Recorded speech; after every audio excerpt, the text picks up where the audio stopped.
Hi, my name is Kris Theorin. I'm a creative director at Something's Awry Productions. So in terms of my 5 favorite tools right now, they would have to be mostly plugins for After Effects. So number 1 would be GeoTracker. That is just an After Effects plugin that's able to track an object in 3D space. But what I find is also really great for is to track a camera. So when I find the built-in camera tracker for After Effects fails because a shot is too shaky, too dynamic, the GeoTracker steps in to save the day, makes the shot a usable shot for my 3D animation, and it's just an invaluable tool for anyone looking to do live action visual effects content. So my number 2 would have to be the Neat Videos Denoiser plugin for After Effects. This is a essential plugin for anyone looking to do 3D animation because it takes your noisy, unusable renders and at least smooths it out in a way that doesn't feel overly post-processed like some other denoisers might. I find the Neat Videos Denoiser is specifically tailored to the crunchy noise that you might get from a low sampled render from a 3D program.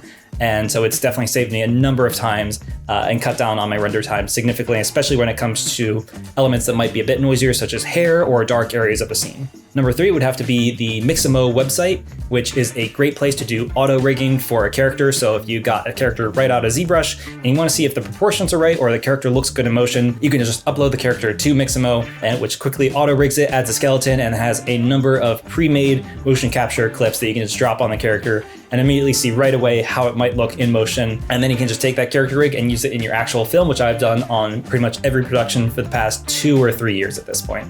Number 4 would have to be the Red Giant's Real Lens Flares plugin for After Effects. This is just an evolution of the classic lens flare plugins that we've seen before from places like Video Copilot, but it takes it one step further by actually simulating the real lens flare using simulated pieces of glass. And in the end, this just creates a more realistic lens flare with softer edges, more realistic imperfections. And I just find adding it to any scene, it just automatically looks like it belongs there, and it has so many cool options to obscure it, track it to a point light, and things like that. So it's a great tool set for you to use. And so then number 5 would be Action VFX's Fog Elements. Action VFX is a website that sells all sorts of different elements ranging from fire to fog, lightning, magic, all sorts of anything you could think of for a action short film you can get from there. So I love taking their fog cards, placing it into any number of 3D scenes that I have, and it just makes it look a lot moodier, a lot more atmospheric than it might otherwise from just having a raw render right out of your 3D program.